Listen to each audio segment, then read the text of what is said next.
अस्सलाम वालेकुम। मेरा नाम फ़ारूक अली है। जब आप किसी से पहली दफ़ा मिल रहे होते हैं, किसी स्ट्रेंजर से मिल रहे हैं, चाहे किसी भी कॉन्टेक्स्ट में, either it's a personal meeting, I mean maybe you are meeting your landlord first time, maybe it's a business meeting और वट एवर इट इज़, कुछ भी है, आपको उसके बारे में कुछ भी नहीं पता, आपकी उससे पहली दफ़ा डिस्कशन होने जा रही है और ज़ाहिर है आपके कुछ गोल्स होंगे जो आपको अचीव करने होंगे उस मीटिंग से, उस मुलाकात से। तो आपके जहन में मुख्तलिफ़ बातें होंगी कि क्या बात की जाए, क्या बात ना की जाए।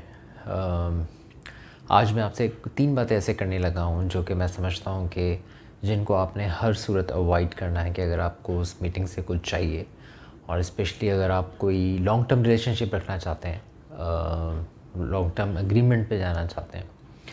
सबसे पहली बात, नेवर टॉक अबाउट रिलीजन।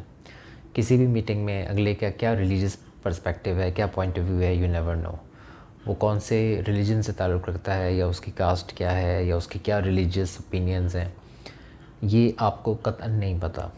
तो जब आपको नहीं पता तो आपने अपनी एक जनरल कॉन्वर्सेशन में, स्मॉल टॉक में एक ऐसी बात कर दी जो उसको हिट कर गई, तो फिर डेफिनेटली आप अपनी इस मीटिंग से या आइंदा आने वाली मीटिंग से वो आउटकम कभी भी नहीं निकाल पाएंगे।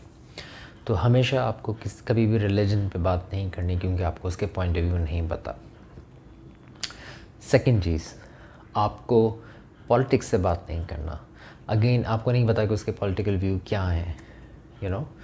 आपने उससे एक पॉलिटिकल व्यू शेयर किया, आपने उससे कहा कि कंट्री में जो ये पॉलिटिशियन है, ये इसकी वजह से सब कुछ हो रहा है, फ़लाँ की वजह से सब कुछ हो रहा है। आपने अपना एक general statement, sweeping statement pass कर दिया, लेकिन आपको तो पता ही नहीं है कि वो एक्चुअली उस पॉलिटिकल पार्टी का सपोर्टर है।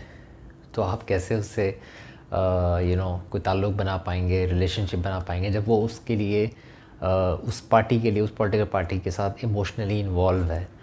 और आपने कह दिया कि जनाब देखें, असल मसले की जड़ ये शख्स है, असल मसले की जड़ जो है ये फ़लाँ पॉलिटिशियन है। तो never ever talk about politics when you don't know about his political opinion. Never do that. That will definitely damage your relationship with him in the long run. Not even in the long run, even in the short run. Maybe he does not want to work with you. Maybe he does not want to continue with this deal. ठीक है जी। तीसरी चीज़ जिसको आपने avoid करना है वो ये है कि आपने उससे जो है वो इन जनरल भी कोई नेगेटिव बात नहीं करनी, क्योंकि आपको उसके ओपिनियन का पता ही नहीं है। फॉर एग्ज़ाम्पल, आप ट्रैफिक से होके आ रहे हैं और इसलिए ट्रैफिक में आप फंस गए क्योंकि एक क्रिकेट मैच हो रहा था, और आपने यहाँ पर भी एक स्टेटमेंट दे दिया कि पता नहीं लोग क्यों क्रेज़ी हैं इतने क्रिकेट के लिए। मुझे तो नहीं समझ में आता कि लोग इतने फारिग क्यों हैं, लोग इतने पागल क्यों हैं कि सारा दिन बैठे क्रिकेट देखते रहते हैं। मुझे तो आज तक नहीं पता चला। अब आपको ख़ुद नहीं पता कि ये बंदा मीटिंग से बिल्कुल पहले मैच का फॉलोअप रखता हुआ आ रहा है, तो ये इन्फॉर्मेशन आपको है ही नहीं। याद रखिए, हम उन लोगों के साथ काम करना चाहते हैं जो कि जिनके साथ हमारी कोई कॉमनैलिटी हो, कोई कॉमन चीज़ हो, कोई मुश्तरक चीज़ हो। हम उन लोगों के साथ नहीं काम करना चाहते जो कि हमारे ओपिनियन की रिस्पेक्ट ना करते हों, जो हमसे अलग हों, जो अलग सोचते हों, जो तो अगर आपने ऐसी कोई भी बात करी तो आपको तो ख़ुद भी नहीं पता, लेकिन वो उसको हर्ट कर जाएगी। तो ये 3 चीज़ें हैं जो आपने हमेशा अवॉइड करनी है स्ट्रेंजर्स के साथ बात करते हुए, किसी बिज़नेस मीटिंग में बात करते हुए, किसी इंटरव्यू में बात करते हुए, किसी भी जगह पे जहाँ पे आपको लोगों के ओपिनियन का अंदाज़ा नहीं है। आपको इन 3 चीज़ों पे कभी भी बात नहीं करनी।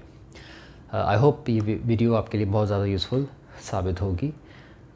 इस तरह की छोटी छोटी टिप्स बहुत इंपॉर्टेंट है हमारी लाइफ में। ये छोटी छोटी गलतियाँ हैं जो कि हमें अपने ऑब्जेक्टिव से दूर कर देती हैं। अपना ख्याल रखिएगा। फ़ारूक अली को इजाज़त दें। मेरे चैनल को लाइक करें, सब्सक्राइब करें, और इस तरह की बहुत सारी इम्पॉर्टेंट टिप्स मैं देने लगा हूँ मीटिंग्स के ऊपर, प्रोडक्टिविटी के ऊपर, लाइफ लेसन्स के ऊपर। Thank you so much. Allah हाफ़िज़।